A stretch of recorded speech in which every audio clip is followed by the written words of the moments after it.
Welcome, everyone, to another episode of Parenting in the Far North. I'm your host, Aaron Bureau. Today's guest is Chris Angell. She is the creator of Veil and Feather. It's a blog focused on healing, resilience, and building a space for Native women to share stories to teach all women to reclaim their strength and identity after trauma, addiction, and generational silence.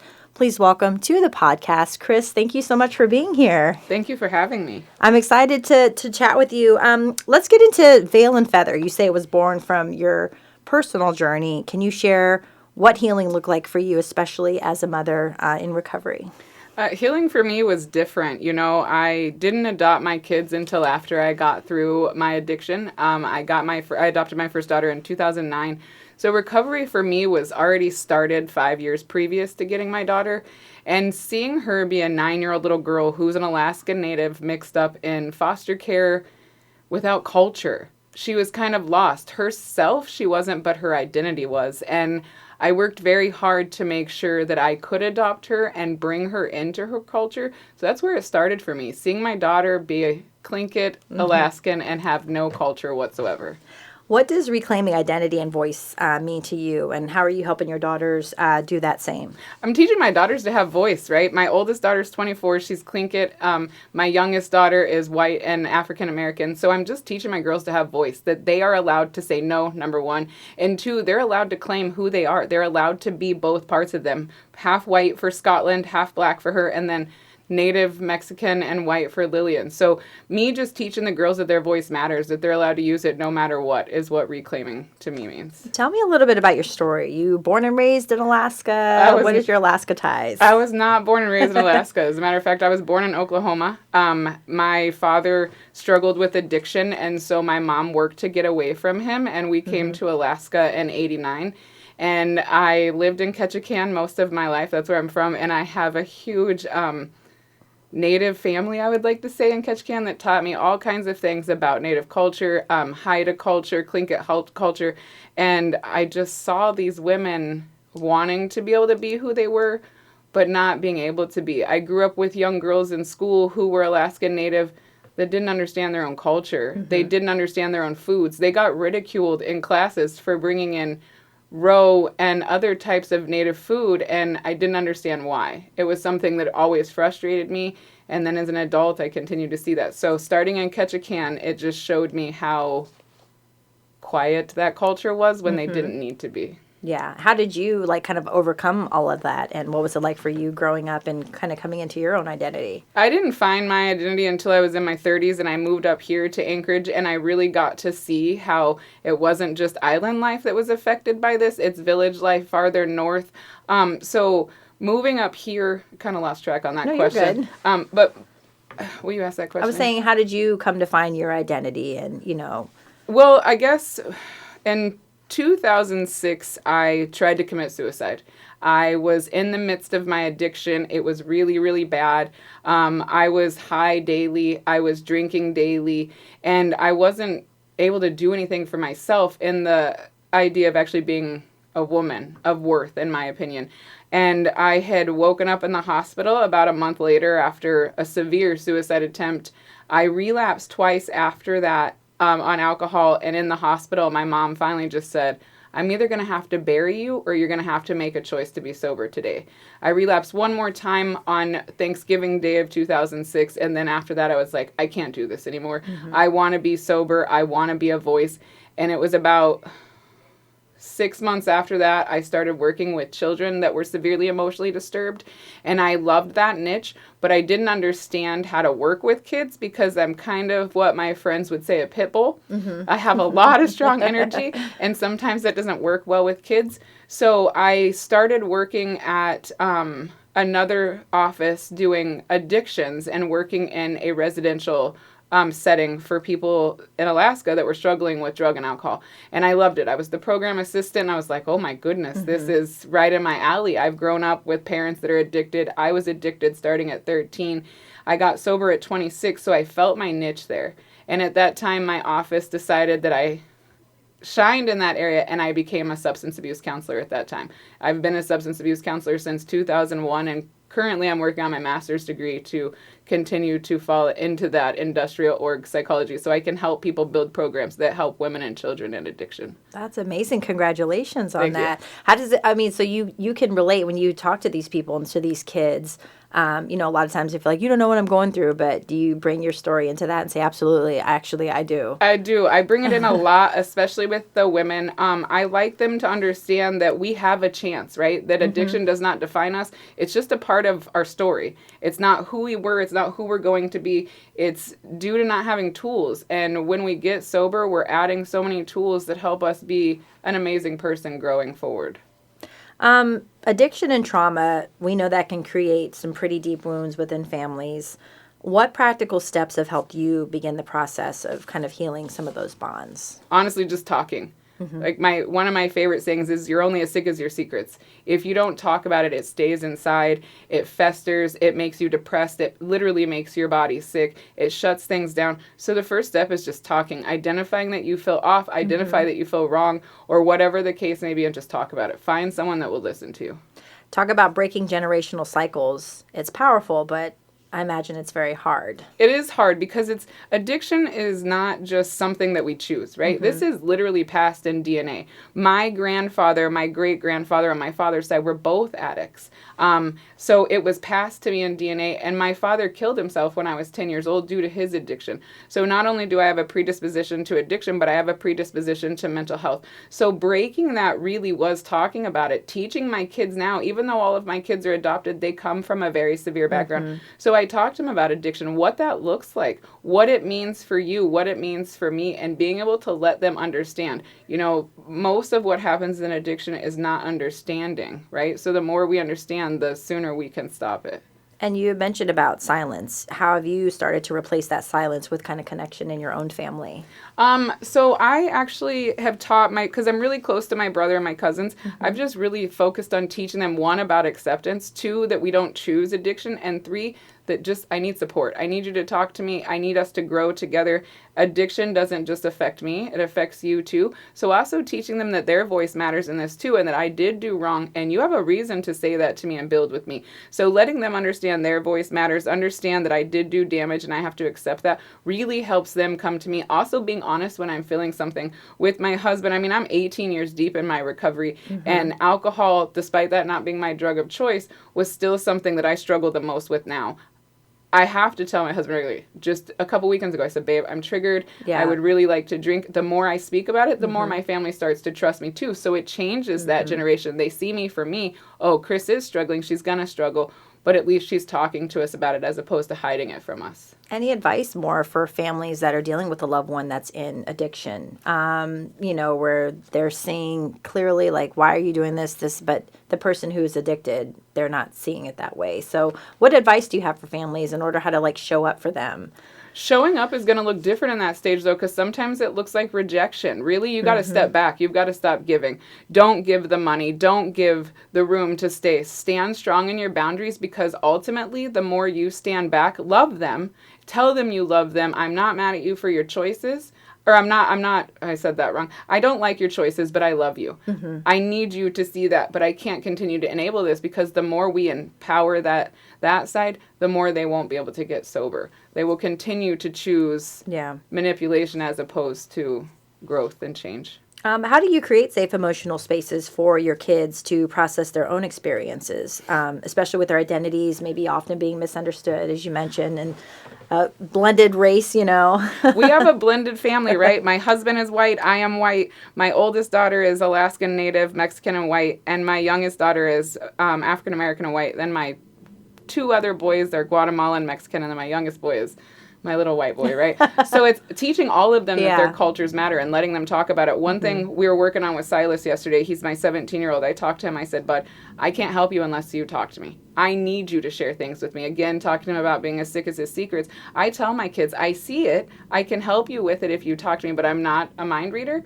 So for us, that looks like I do different stuff with my kids at home. I have this thing, a parenting book that I leave out for them to write in, where they can send me messages.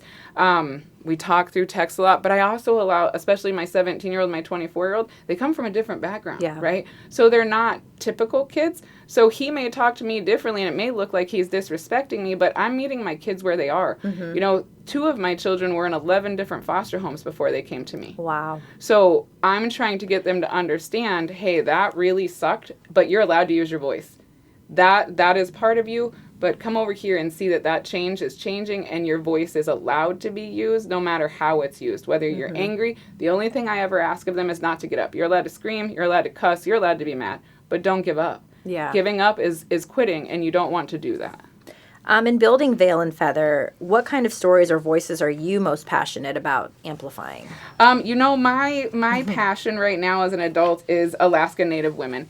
I want them to share their voices. Working where I work currently, I work very closely with the Alaska Native population, especially villages. And the one thing that I'm learning is that these women still don't have a voice. These women are still told essentially to sit down and shut up and accept what's happening. And they're showing their kids this. And generational trauma is not being dealt with. Histrionic trauma is not being dealt with. And from a woman coming from a white culture, watching a whole human race be shut down makes me sick. And being able to help use my voice while standing next to my sisters, amplifying their voice, is what I want to do today. I want to break the generational curses for these women that are stuck in addiction and feel alone and feel lost because they use their voice, but it's unheard. So that is where I want to go, and I'm trying to do this so I can lead my 2 daughters. Not that I want to leave my sons behind by any means, but their voice is more heard than any woman's voice I've ever seen. Not just my sons, but men in general. I watch these women struggle daily to meet their own needs, to be able to do stuff up in the village like small engine repair without having addiction behind that and thinking that they have to hide behind that. So that's what is leading this, knowing that I need my daughters to be able to have a voice when they're older and to live in a culture where they're accepted no matter what. What does resilience look like in your day-to-day life as a mom? Resilience to me is honestly watching my kids. Lillian was in 9 different foster homes. My boys were in 11. Wow. My 2 youngest I got at birth or at a very young age, so that Scotland wasn't in any foster homes. So resilience to me is watching my kids never give up. Resilience to me is seeing these little people who had every reason not to continue to go, and they're still going. I mean, Lillian is a mother. I have a granddaughter, and she's an amazing mama. And really, what was stacked against her should have said she shouldn't have been able to have kids successfully. And that little girl is, I mean, I can't even express how cool she is, right? And her mom did that. Despite all of her challenges before, she's become this beautiful person. Watching Scotland learn herself, because she lives in a predominantly white house, she doesn't understand her other culture. So being able to build with her maternal grandparents and teach her, no, paternal, not maternal, paternal grandparents and teach her culture is huge. I can't have that loss. That's what's wrong with society now, is people are losing cultures. My daughter doesn't even know how to speak Tlingit. So being able to watch them grow and achieve what they are, that's resilience to me, because it was completely stacked against them. Scotland was born on 6 different drugs when she was born. Silas was born on alcohol. They shouldn't be the amazing little gems that they are today, but here we are. And they're shining bright. That's resilience to me. What is your message for people who are kind of giving up hope or feel like no one's there to hear them, their voices aren't heard? I know you go around and you're passionate about this. Is there a way that folks can connect with you? I have my blog, Feather and Fire. They can connect with me there. They can also connect with me on Instagram, which is, it's actually Veil and Feather on Instagram. But just understanding you don't have to be loved by anyone else. Love yourself. You're worth loving. And when you start loving yourself, you'll start to see these other people and get the help you need. But don't listen to what people are saying to you. What are you most proud of about your life and where you're at today? Being sober. Being sober is my biggest happiness, my biggest joy. I would not have my children today. I would not have the career that I have today. I would not have the amazing supportive husband. I wouldn't have the girls in my corner that I do had I not had my recovery. My recovery jumped off in a way that at first I was angry. I was probably the angriest recovered person you could ever meet. I walked around with a chip on my shoulder for like 5 years, and at that 5-year mark is when I started to get Lily, and I started to work with her in a different capacity. And I was like, whoa, I don't need to be angry. It's okay to be sober. I didn't need that stuff before. I actually can get high off life with my kids and hiking or running or doing those things. And that's kind of what I've cultivated. I got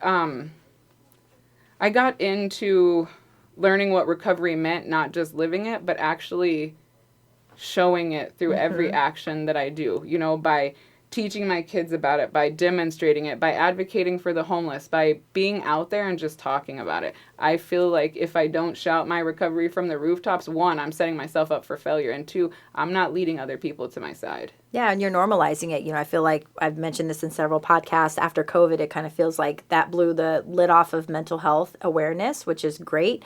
I still think we have a long way to go, but for you, you know, in mentioning recovery or somebody that's listening or watching, it's not a straight, hey, I'm going to stop this today and we're grand. You had mentioned you relapsed several times. So how did you keep getting back on the horse? You know, that takes a lot of mental strength. It does, and it's not fun. It's like you feel worthless. You feel angry with yourself. I kept doing it because ultimately I didn't want to die.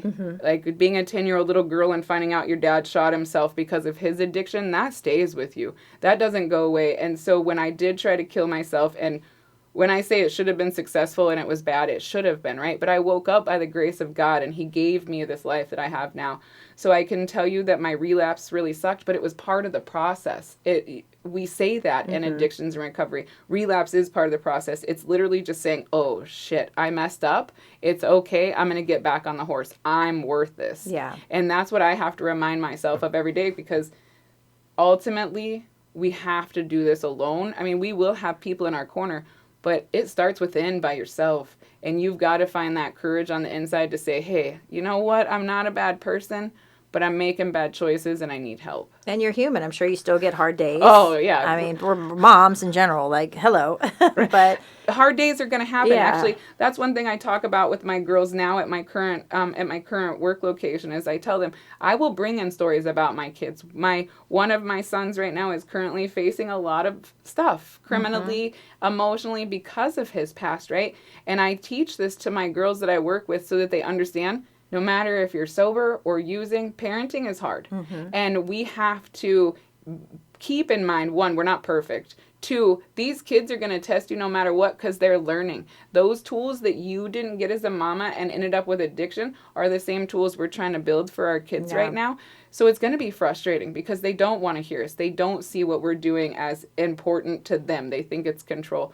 So I say to my girls, hey, my kids are shitheads sometimes. It's okay to say that. Yeah. It's okay to be frustrated with your kids. But one, don't go back to using, because you're going to show your kids exactly what they're testing you on, right? Because they know, they understand when your relapses happen. So don't give that to them, and be open and honest with them. This is how I'm feeling today. This is what I'm thinking. My kids know when I'm triggered. I'm very open with my recovery with them. So that helps bring them into my recovery and also teach them where they don't want to go. But I talk to the girls regularly about parenting's not fun, and it doesn't stop at 18. it doesn't. Yeah. I'm in my 40s and still you go home and I'm like, oh, you resort to like a kid. You do. I mean, my oldest is 24 Yeah. years old and I'm 42, and I'm like, girl, Yeah. I'm still parenting you. I know. And I want to, right? Yeah. But it doesn't go away, and that stress is still there. Yeah. A lot of this, too, some of these topics, the word shame comes up. And, that's just so many people just feel so much shame around things, and you're mentioning shouting it out to the rooftops and talking about it and normalizing it so others can say, oh, I'm not alone. So what are your thoughts on just, the shame surrounding some of these topics that, prevents people from sharing? I mean, it's there, right? It's interesting you say that. We actually just had a talk with my son about this, and using words like crackhead or junkie because they have such a gross stigma to them. And the one thing I can say that it doesn't get easier, right? But the more you talk about it, the more you use your voice, even though it's scary, the more that stigma goes away. It takes more people like me and my girls that I work with to continue to do that, to take the stigma away. It's not going to go away without us talking about it. So you have to shout it from the rooftops. It might be scary. Start at AA. Yeah. Start at Celebrate Recovery. Start at, go get an assessment and see if you really do have that an addiction, and then move forward with it, right? There's several different levels of care, really low levels of care to really intense levels. So to get away from that stigma, one, if you don't want anyone to know, show up at some of our events. There's a lot of events around Anchorage. There's some out in Wasilla where I currently live. Show up to those and be a shadow if you have to. But just find someone that might be in your area. There's also Al-Anon for people who have family members that are using, right? This teaches you how to deal with addicts. It teaches you how to not enable them. So there's several things. One group here, I can't remember Jay's ministry's name, but there is a guy I work with named Jay Hall and his wife Darla. Mm-hmm. They do ministry out in the community talking about addiction. They work with homeless people. So my suggestion is just look on the internet, get on Facebook, see where we're doing these events, and come join us. We have Hope for a Float coming up, I want to say in June out in Wasilla. We just did a 5K run last Saturday, and we have a bike to work event coming up this month. So there's a lot of events coming up that you can get involved with to really learn about this and to try and fight the stigma. I will tell you, Hope for Float is my favorite one. They get out in the water, and they even have a hope sign that says hope, and everyone floats around it. So I would say if you're scared and you don't really want to put yourself out there, just come to one of our events. You can also always reach out to me. My name is Christine Angell. I don't mind talking to people. Yeah. This is my passion. I'm not charging for people for this. I'm literally just trying to build a community of women that want to work together, become friends, because ultimately what we need, and it's sad because I hear this all the time, is we need a village, right? It takes a village for us to grow. It takes a village for us to be everything we need to be for our families, right? So build a village with me. Like, come with me, teach me about your culture. Let's become one, because ultimately that's what we need right now. Yeah. We need all of our cultures to be able to be their own culture while we're all understanding it, because incompetence is not bliss, right? And that's what we're facing right now, is a bunch of incompetent people that don't want to look past their nose to understand others. They want to take their culture and say, that's not good enough. That's not what I want. And again, for people to connect with you all, are you on social media, website? What's best way to reach out and find out these events that are happening? My Instagram has those on there. Okay. I just built this Instagram. I am not socially social savvy. No, I'm really horrible about this. As a matter of fact, my younger cousin had to help me build my blog because I'm so terrible with electronics. But I do have my Instagram, which is Veil and Feather. I have some of those things on there. Okay. And then on my blog post as well, I share that stuff on there. I don't have Facebook. Gotcha. It's not my friend. Yeah. When I tried to put my whole blog on there, they actually banned me because there's fire in my name. Yeah. So they didn't like it on Facebook. But my blog, which is Fire and Feather, and then my Instagram is Veil and Feather. And Christine Angell, that's spell your first name and then your last name, because it's not the typical way. No, it's not. Christine is Chrisistene, and then Angel is Angell. 2 L's. Well, this was great talking with you. I love all what you've had to say. I like to leave our podcast with my guests to kind of have the final thoughts, final words, or anything I didn't mention or ask that you just want to share that's on your heart. This is your time to do so. I just wanted to say, at the end of the day, Veil and Feather isn't just a project. It's personal. It was born from pain and survival and refusal to let the end of the story be that. I want women's story not to be defined by someone else, but to be defined by you, for you to dictate and drive it. I want all women to know that it's not too late to heal, to rise, or to reconnect with who they were always meant to be. And I want my daughters to see that too, not through slogans, but through something real, something built. This is work for them, for me, and for anyone who's ever felt like their story was too messy, too painful, or too much. We'll always rise, and we can rise together. You're not too much, and if you are, have that person go find less. You deserve to use your voice, and I just want women, especially my Alaskan Native women, to be able to do that and shine here as they should. Well, thank you for sharing your story, and congratulations on all your accomplishments. I'm certainly proud of you for that. So that was Chris coming on to our podcast, and thank you all for listening to another episode of Parenting in the Far North. Don't forget to like,